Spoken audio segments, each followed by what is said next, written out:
Nick and Jim and Chris for their very beautiful remarks. I heard it all in the back room there. And to thank all of you for coming out in an unprecedented and difficult moment in American history. So what I'd like to do is chat for a few minutes about why I'm running for president, and then like to engage in a conversation with you on some of the issues that are on your minds, and then you can ask me any questions that you'd like. One of the things that we're trying to do in this campaign, and I think succeeding in, is kind of getting people to think outside of the box, to ask questions that we don't often see asked in the Congress or asked in the media, and then to try to visualize where we should be going as a nation. And let me just touch on some of those issues. Right now, as Iowa certainly knows, we got a presidential election coming up. You've seen one or two candidates in your state. In fact, your population of your state has gone up by 38% with all of the candidates coming in here.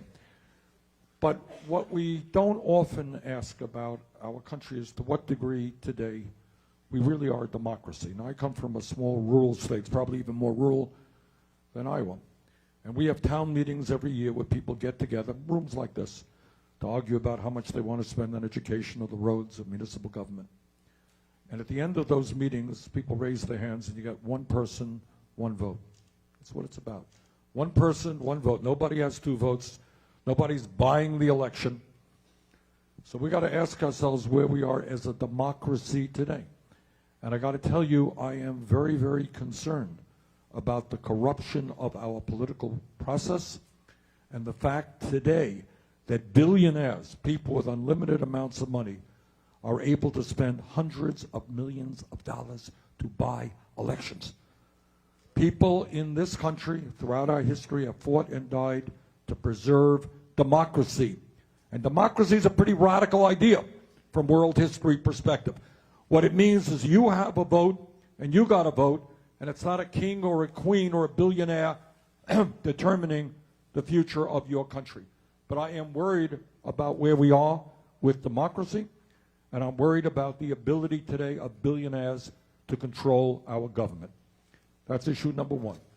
Issue number two that we don't talk about a whole lot, and that is the state of the economy. Just read the other day, the economy is doing great. Really? Could have fooled me. Is the economy doing great when in the richest country in the history of the world, half of our people, 50% of our people, including people in this room today, are working paycheck to paycheck? Do you all know what that means, working paycheck to paycheck? All right, I hear that loudly. I grew up in a family that lived paycheck to paycheck. And what wealthier people don't understand is that if you're living paycheck to paycheck and your car breaks down, you got a family disaster. Because you may not have the $500 you need to get a new motor, or to fix the engine, or whatever. So, and you can't get to work, and if you can't get to work, you can't get a paycheck, you can't get a paycheck, you can't take care of your family. And you got half of the workers in this country who are living under that kind of stress. And we don't talk about stress. I was the chairman of a subcommittee in the Senate, and we held a hearing. It was called Poverty as a Death Sentence. What do I mean by that? What does that mean, poverty as a death sentence? Anyone have any thoughts on that? What it means is that if you're poor or working class in America, you're going to die at on average, you're going to die at a significantly younger age than if you have a whole lot of money. It's like a 15-year spread. You are wealthy, you're going to live a lot longer than people who are working class or poor. Why is that? And it's not even just access to health care, which is a very important part about that. What happens when you are struggling economically? Stress. Who wants to talk about stress? What does that mean, stress? Worried about money. Who wants to say a word about that? Yep.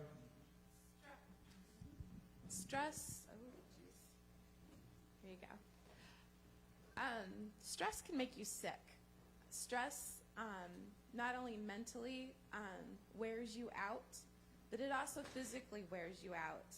And it is the main cause of a lot of diseases, between heart attacks and all different kinds of mental illness. Being poor is hard, and working yourself out of being poor is even harder. And we need to have a fair shake at a future, and they need hope. They need hope of being able to lift themselves up and get out of poverty. Okay. Well, look, you know, what Carrie just said in 1 minute is what people write big books about. She's hit the nail right on the head. What happens if you're making $8 or $9 an hour, $10 an hour, and you got a family to support? Now, I'm not just talking about not having a fancy car or a fancy house. What happens to you emotionally and physically when you're living under those conditions? Who wants to jump in on that one? Pick up. Raise your hand, please. Yep. Stand up. Give him the mic. Take the mic.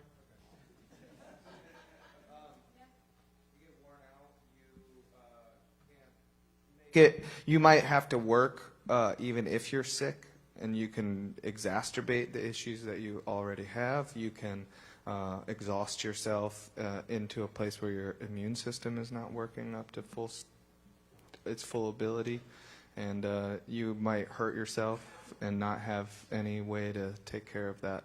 You end up without a job or worse. Anybody else want to comment on that? Yes, I see a hand back there. Right there, back there.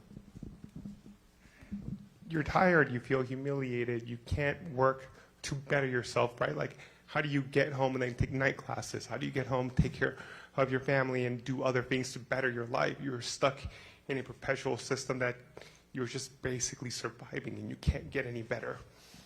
Okay, wow. I mean, thank you for all of the comments. And there are millions of people. We don't talk about it. See, this is why I want to raise these issues. We don't talk about it as a nation, but millions of people are feeling that stress, feeling a sense of failure with regard to their kids, a sense of hopelessness in terms of how they could advance in life. And you know what the result of that is in rural America? Life expectancy is actually going down. This is unbelievable. All over the world, because of new technologies, better health care, life expectancies are going up. Among upper income Americans, middle class Americans, life expectancy is going up. But for rural working class people, life expectancy is going down. And that's a lot to do with what the folks just talked about, a feeling of despair. And in fact, doctors call it diseases of despair. That means when people feel hopeless and they worry so much about their kids, they turn to alcohol, they turn to drugs, and increasingly in rural America, they even turn to suicide. All right?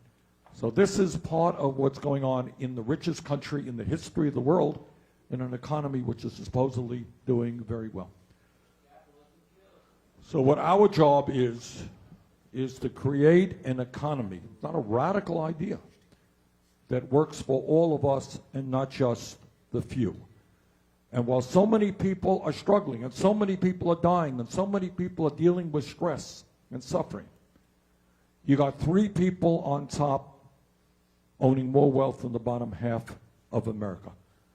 You got CEOs at huge agribusiness firms making $100, $150 million in compensation packages, while family farmers are being driven off of the land. You got 87 million people who have no health insurance or are underinsured. You got kids who are leaving school deeply in debt. So the bottom line of what our campaign is about is not very radical. At a time of massive income and wealth inequality, at a time when over the last 30 years, the top 1% has seen a $21 trillion increase in their wealth, while the bottom half of American society has seen a decline in their wealth. All we are saying is that we want a government and an economy that works for working people, not just the 1%. About it.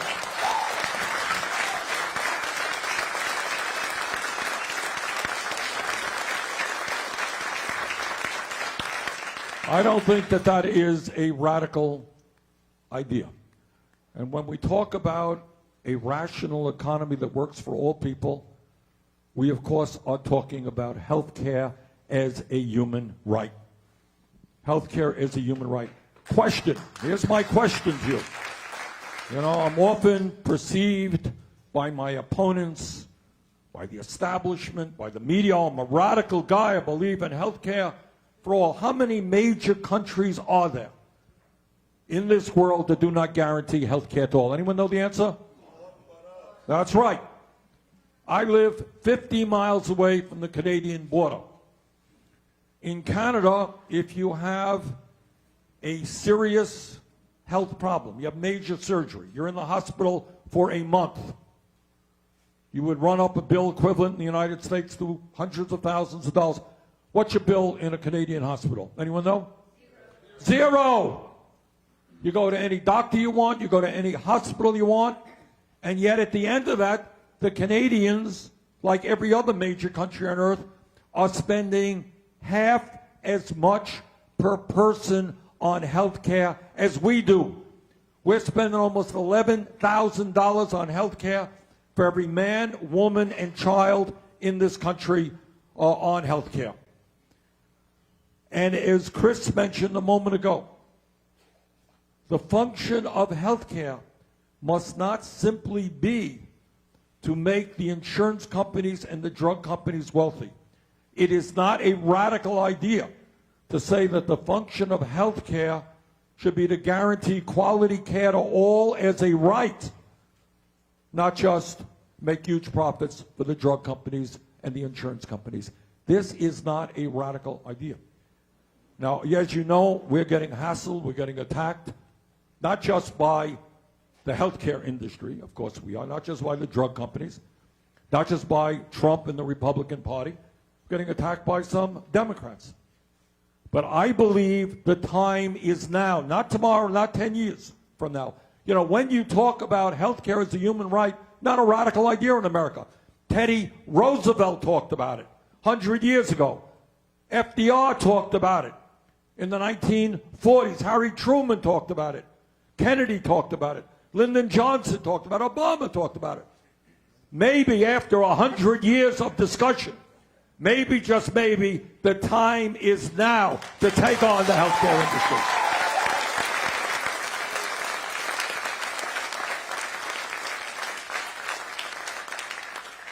You know, 100 years of talk is maybe just enough. And here's what the answer is. Let me tell you, everyone, oh, Bernie's ideas are too radical.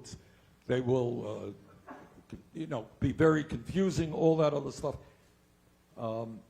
That's not the issue. This is not a healthcare issue because nobody can defend the dysfunctionality of the healthcare system.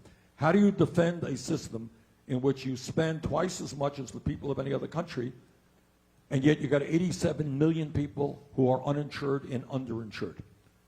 How do you defend a system where 30,000 people die each year, yes, because they don't get to a doctor when they should? I'm sure, Chris, you have seen that, yes?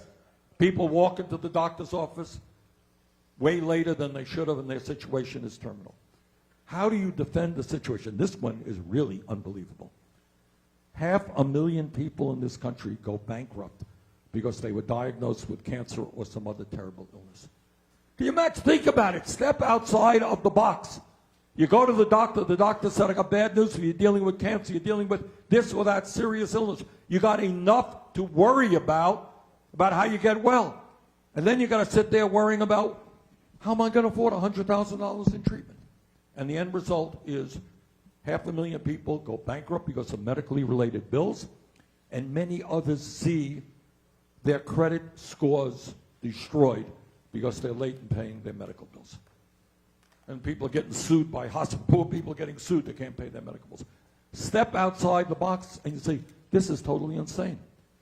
How does it happen that the drug companies last year made $69 billion in profits, And 1 out of 5 Americans cannot afford to fill the prescription their doctors write. It's insane. It is insane. And it's because you have a healthcare system designed to profit the drug companies and the insurance companies, not to provide quality care to all of our people. But we're going to change that. If we have to take on the Republicans, that's fine. And if we have to take on the healthcare industry, that's fine. We have to take on half the Democratic Party, that's fine. But the time is now for Medicare for all. And we are going to bring that about.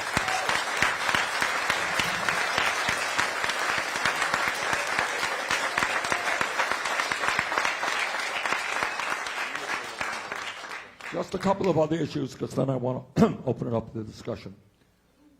4 years ago, when I came here to Iowa, what I said is that we have to rethink education in America, that the world has changed, technology has changed, global economy has changed, and we need to make public colleges and universities tuition free so that all of our young people, or anybody, has the opportunity to get a higher education. And by that I mean not just college, but trade school, whatever you would like to do to learn the skills you need to get a good job.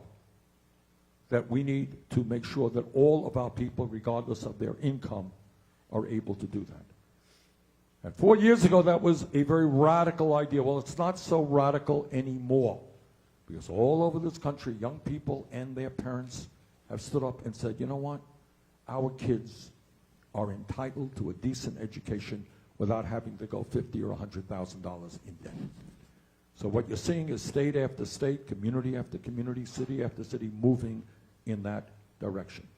And the other point that we are making is that if Congress, against my vote, could bail out the crooks on Wall Street in 2009 to the tune of trillions of dollars of zero-interest loans, if Trump and his friends can give $1 trillion in tax breaks to the very, very rich, we can cancel all student debt in this country, all student debt.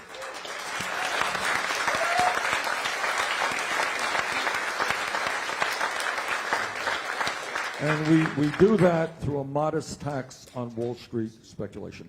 Last point that I want to make, there's a whole lot of other issues that are out here, but I can't, we'll just engage in a discussion in a minute. Last issue is an issue that I feel increasingly strongly about. And that is, the more I study the issue, the more I talk to people about the issue. We have got to understand that climate change is an existential threat to this country and to the world. Now, it is very sad, and I say this as somebody who disagrees with Trump on everything, but on this particular issue, what Trump and those people who agree with him, what they are doing is literally dooming future generations to an increasingly unhealthy and dangerous life, because they are refusing to recognize not only the reality of climate change, but the need to move forward very, very aggressively. And here is what is scary. The scientists are now telling us that they have underestimated the severity and the degree to which climate change today is ravaging this country and the world.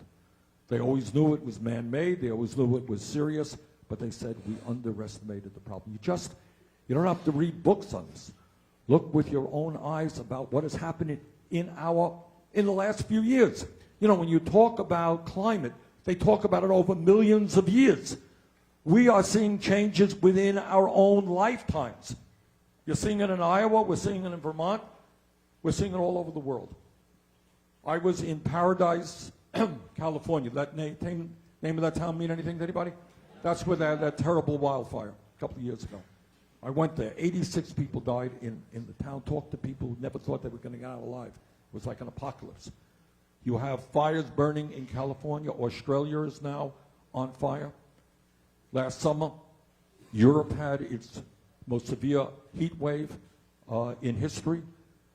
You're talking about rising sea levels, the polar caps melting, ocean warming. If we don't get our act together, major cities in the United States, Miami, Charleston, South Carolina, New York City, will be all or partially underwater by the end of this century. countries like Vietnam, Bangladesh, low-level coastal countries will be underwater. You talk about agriculture so important here in Iowa. Farmers are not going to be able to produce the crops they historically have when the temperature becomes much warmer, when there's drought, when there's extreme weather, and their fields are filled with mud.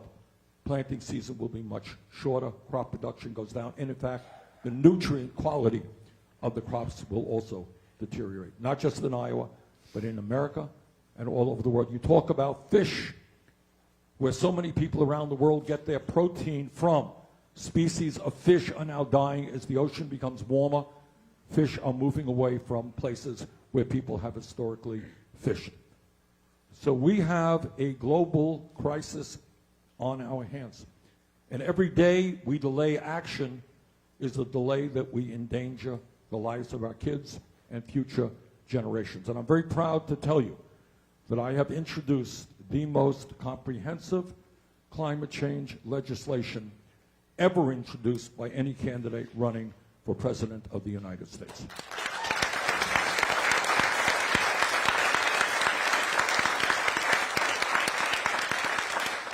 And the good news is that what this proposal does is not only transform our energy system away from fossil fuels in order to save the planet, it can also create up to 20 million new jobs. So if you're interested in decent paying jobs, the Green New Deal, which our plan is based upon, will do just that.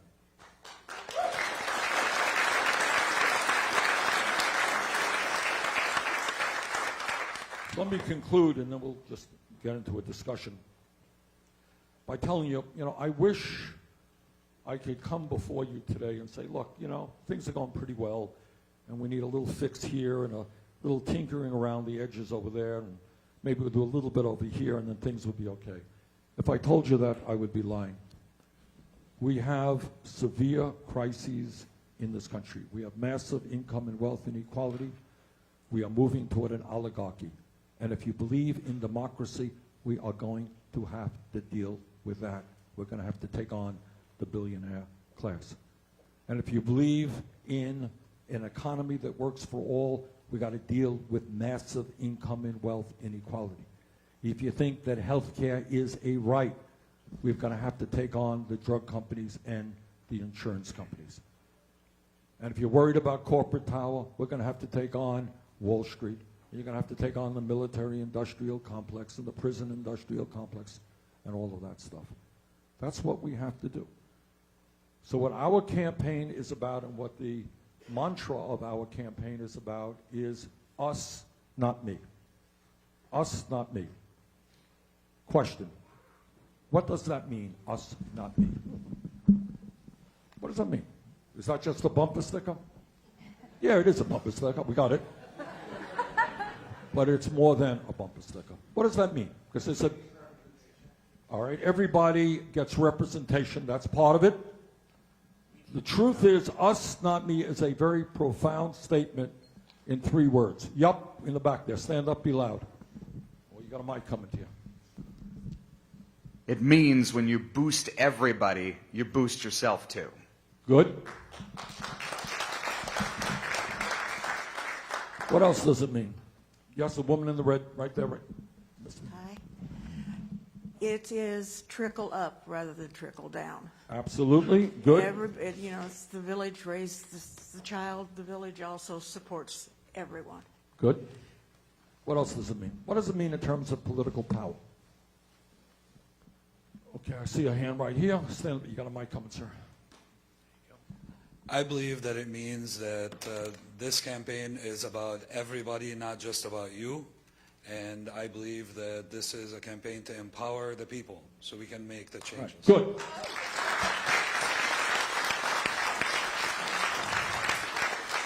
I mean, what everybody said is right.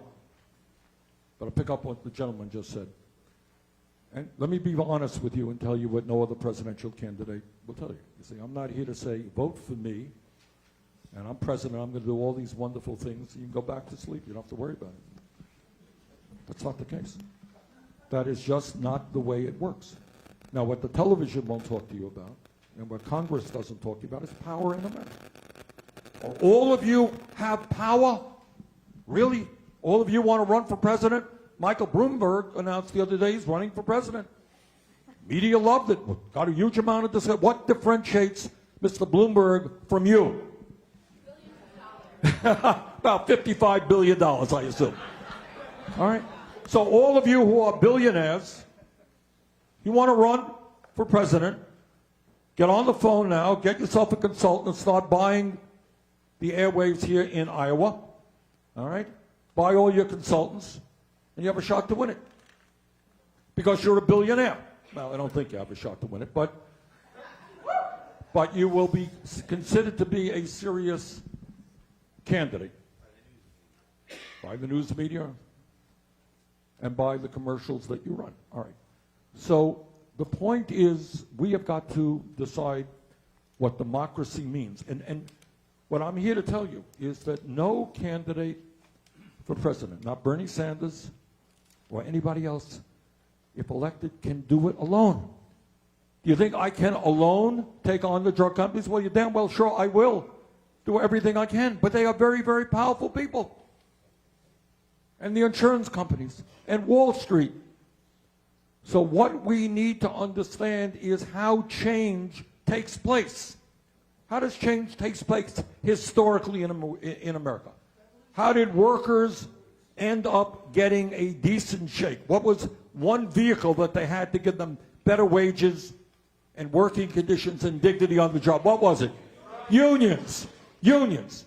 Do you think that unions came from a president of the United States who said 120 years ago, I think it would be a great idea for workers to join unions? That's not the way it happened. It happened because workers stood up and struggled and organized, sometimes got killed, sometimes were beaten, sometimes were thrown in jail. Because they understood that by standing together, they had a shot at getting decent wages and working conditions and a little bit of dignity on the job. And what about the women's movement? Do you think it happened because some president of the United States said, I woke up last night and I think it is wrong that women can't go to college, can't do the jobs they want, and can't even vote. And I'm going to change that as president. You think that's the way that change took place? Didn't take place that way. It took place because women and their male allies, by the millions, stood up, fought back. Some of those women died, suffragettes, in the struggle for women's rights. They said, we're women. You're not going to define who we are. We want a good education. We want good jobs. We want to be able to vote. We want to participate in the political process. You ain't going to stop us. We're fighting for it. Civil rights movement. Same thing. It wasn't all Dr. Martin Luther King Jr., one of the great leaders of modern history. It was millions of people who stood together, black and white, and said, you know what? We're going to do everything possible to end racism in America. Same thing with the gay rights movement. Same thing with the environmental movement. That's the only way the change ever takes place. Never from the top down, always when millions of people stand up and fight back. That's what this campaign is about. So our campaign, with your help, it's about winning here in Iowa. And by the way, with your help, we will win here in Iowa.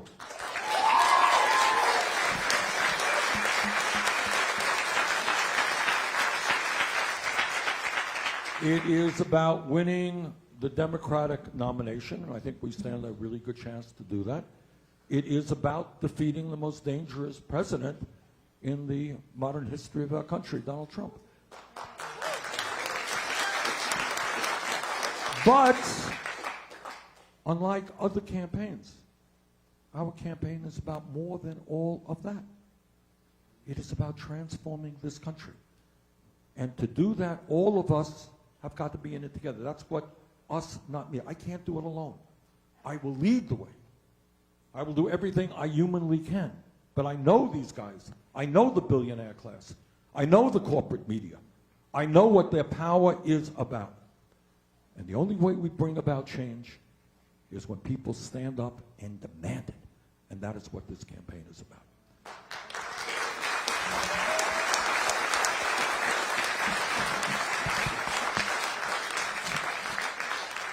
All right, let me ask you a question and you ask me a question.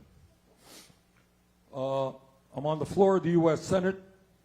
My colleagues get up there and they say, we have the best healthcare system in the world. Give me some examples of how that might not be 100% true. Sir, do you want to? The price of what you'd have to pay out of your paycheck for your family care or anything is so expensive, you got to make a choice whether you're going to pay for insurance, or like my case, I have the VA to fall back on, but in rural Iowa area, that also means you got to drive 50 miles to go to the doctor. And no dental unless you're 80% disabled, no vision. So, but you got to make the choice, are you going to eat, or are you making a puny paycheck? Because half of your money went to pay for one bill of medical insurance. That's one reason. I lived abroad, and I've seen the plans of the other countries. I lived in Germany. I've seen what they do for the people in Germany. They have insurance rights. We don't. They don't lose half their money to pay for insurance. We do. So I don't know how that's better than what they have abroad.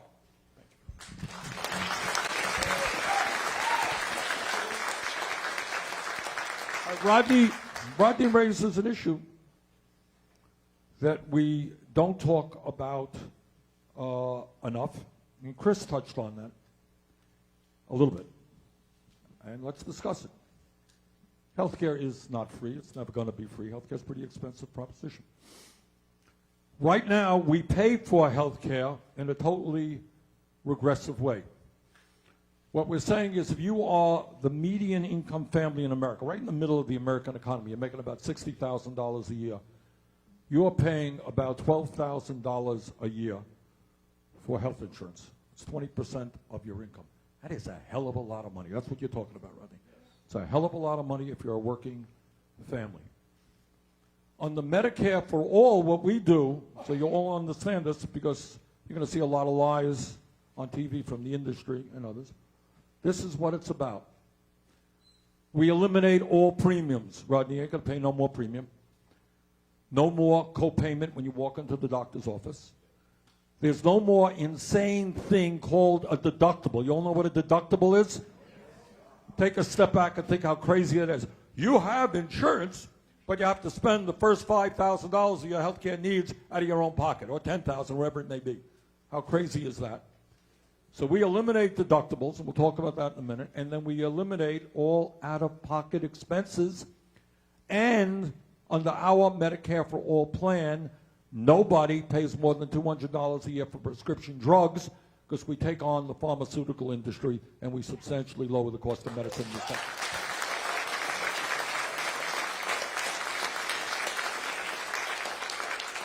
Rodney talked about vision on the Medicare for All because it's comprehensive health care. I don't know how you have comprehensive health care without vision, without hearing aids, without dental care, without home health care. We include all of that in our Medicare for All program.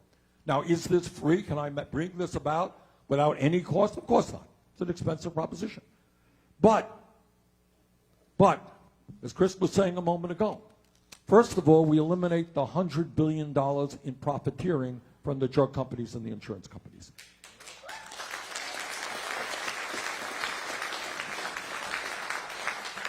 And then what we also do, and Chris made reference to this as well, is because we have thousands of separate insurance plans in this country.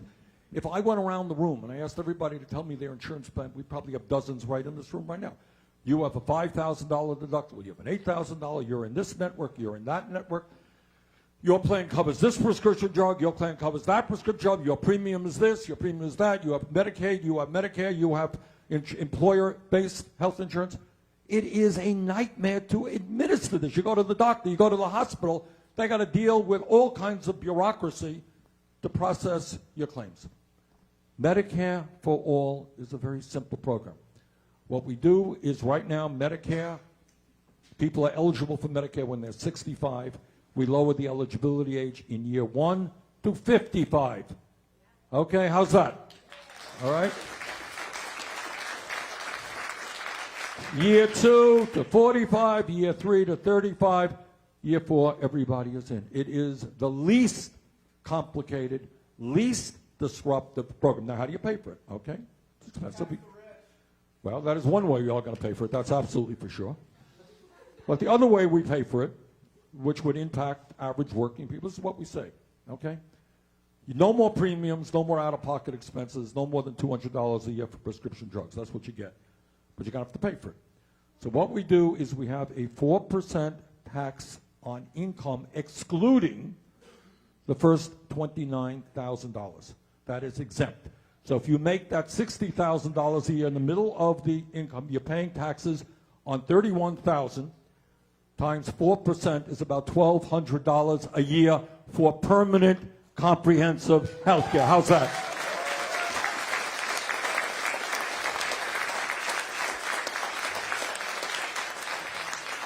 So when you see the ads that are up and will surely be coming, Bernie Sanders wants to raise your taxes. Yeah. But Bernie Sanders wants to get away with all of the premiums you're paying, all the co-payments you're paying, all of the out-of-pocket expenses you're paying, all of the cost you're paying on prescription drugs except $200. Mark my words, the ad will not quite include that in it. All right? So that's really what the story is. So we'll be attacked for saying that we want the average person to pay $1,200 a year in taxes, but they forget to tell you what you get. And meanwhile, my friends out there who are running against me, they don't want to deal with Medicare for All. It's a terrible, they love private insurance. Well, under private insurance, that average family in the middle paying $12,000 a year. All right, I think paying $1,200 is a lot better than paying $12,000 from where I come from.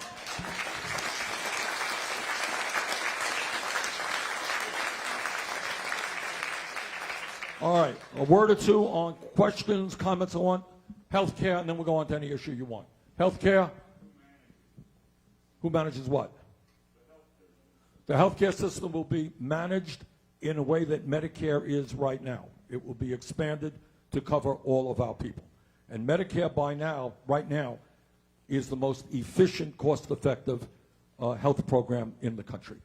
Okay, questions? Yes, sir. I have story and evidence that we can expose the severe corruption in the medical industry.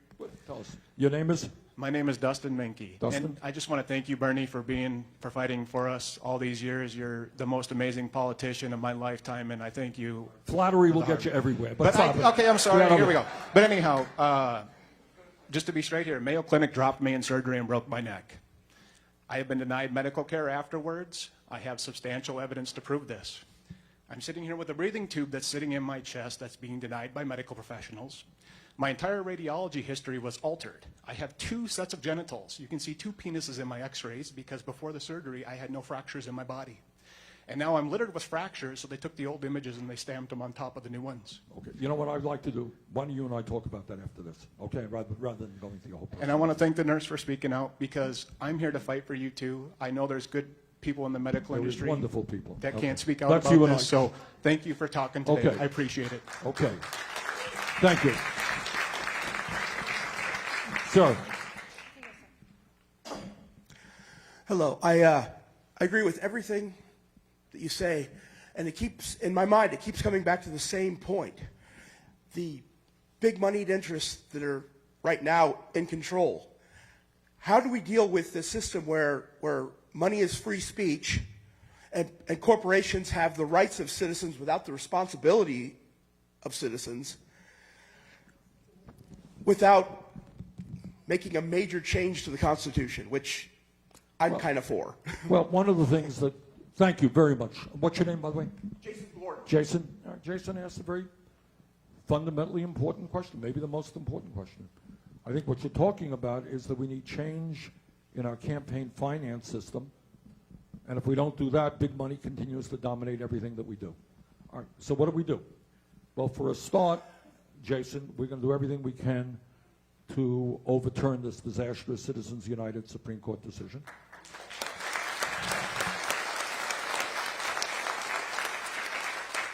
We're going to do everything we can to make sure that Republican governors are no longer able to suppress the vote, make it harder for people to participate in the political process.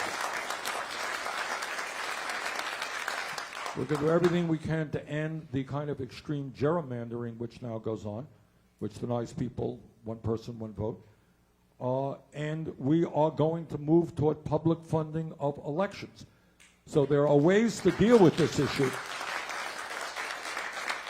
But you're right in saying that so long as billionaires are able to buy elections, you know, just go to some website, the websites are out there, find how much money the drug companies have spent on lobbying and campaign contributions over the last 20 years. I think the number is about $4 billion in lobbying and campaign contributions. And that's why we pay the highest prices in the world for prescription drugs. Okay, other questions on any issue? Yeah, gentleman back there. Yes, sir.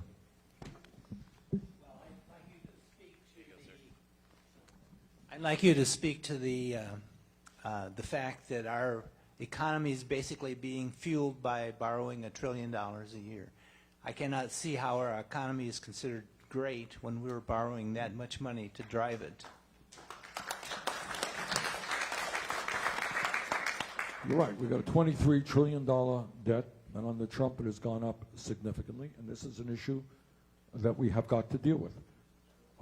And when you give massive tax breaks to the rich, when you give massive tax breaks and subsidies to the fossil fuel industry, when you now spend more than the 10 next nations combined on military spending, and spend $750 billion a year on the military, you know what? Your national debt is going to go up. And this is an issue that we have to deal with. And the way we deal with it is not only cutting back on waste in government, of which there is plenty, and cost fixing and overruns, but we also make it clear to the wealthiest people in this country, who in some cases are paying less in taxes than you are. Do you know how much Amazon, which made $10 billion in profit last year, owned by the wealthiest guy in the country, you know how much they're paying in taxes? Zero. I mean, that is insane. Why? Because they own the United States government. Why else? I mean, why do you think? So you have people in Congress who figure out, well, that's what Trump's tax bill is about. Trump came to Iowa 4 years ago, and Iowa voted for him, and he said, you know, we're going to have a tax bill which will work for working people, the middle class.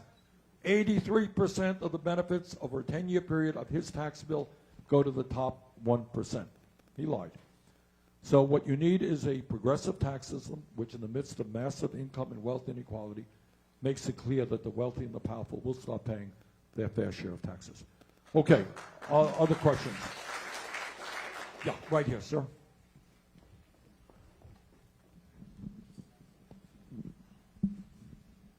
If my neighbors ran their finances like the United States does, borrowing money every year, we'd put him in prison.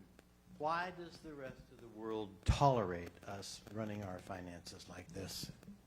Well, I don't know, just the rest of the world tolerating the way we run our finances. It is, the rest of the world is looking increasingly askance at the way we run our government, I'll tell you that, and who our president is. So it's not just finances, it's that we have a president who aligns himself. You know, you've noticed over the years, he always has nice words to say about dictators around the world. Anyone notice that? Oh, he loves Mr. Putin, good pal, and he nice words about Kim Jong-un, who's a ruthless dictator in North Korea.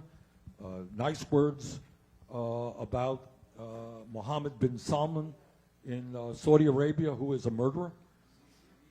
Right, exactly. You name the dictatorship, and he has nice words about it. But then, when it comes to our historical allies who believe in democracy, whether it's the Canadians, the Germans, the French, the British, often he has hostile words. How does that happen that our historic allies who share with us a belief in democracy are attacked by this president, and dictators around the world are people he feels comfortable with? So I think that is an issue that we have to be very mindful of. Maybe just a couple of more. Do there any questions back here? Yes, ma'am. To hear your thoughts on the gun issue and how we keep our kids safe in school. Everyone hear that question?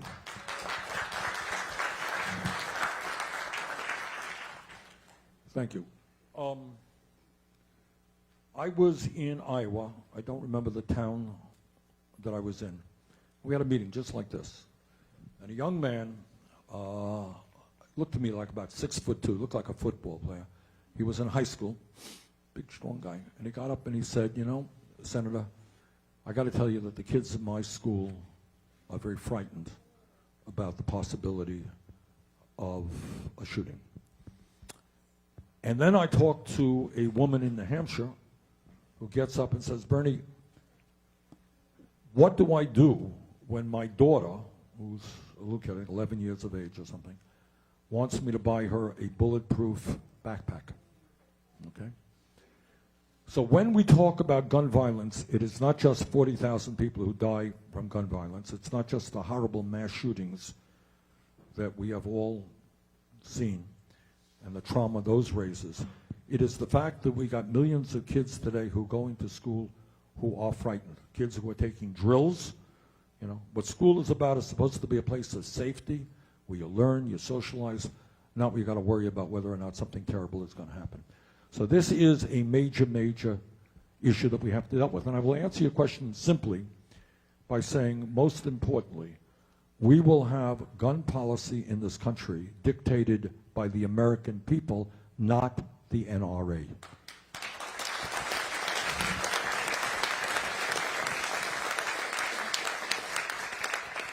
And what that means is you do what the American people want. There are disagreements, but I've actually, whether you're from a rural state like Vermont or Iowa or an urban area, Los Angeles, New York, people are coming together. What does it mean? It means universal, extensive background checks.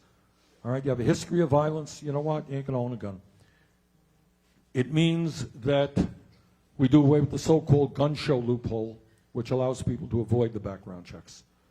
It means that we make sure that we do away with the straw man provision, which means that you could legally buy a gun today and then sell those guns to criminals.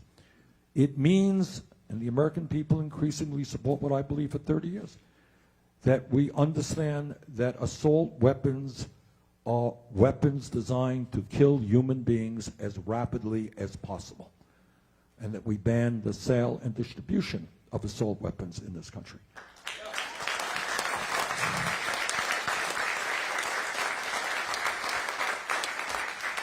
You know, and I know the NRA and some politicians will say, you know, we were trying to take away guns from everybody in America. That is 100% lie.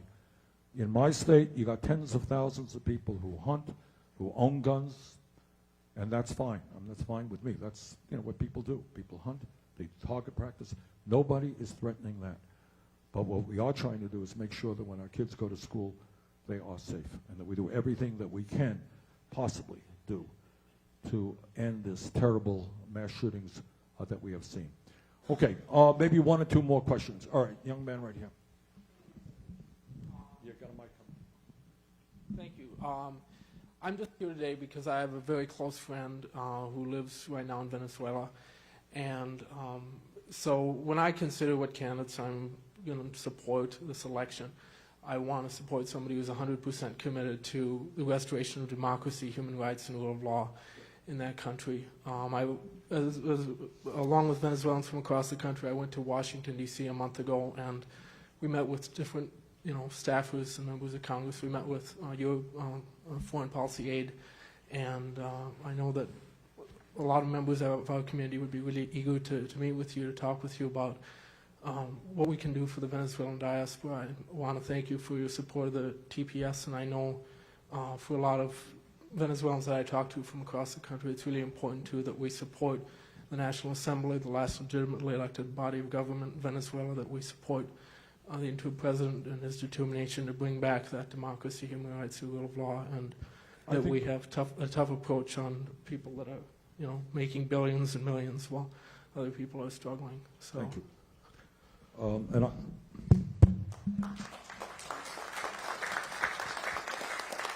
You're quite right. The situation in Venezuela is desperate. People are going hungry. Children are going hungry. They're living under an increasingly dictatorial, anti-democratic society, and that's got to change. So I believe and have always believed that under international supervision that there be free elections held in Venezuela so the people of Venezuela can determine their own future. But it's not just Venezuela. What we're seeing all over the world is a growth in authoritarian governments, and that is something, you know, I happen to believe, maybe I'm old-fashioned, that what America stood for and must stand for is democracy and human rights, not support for authoritarian governments.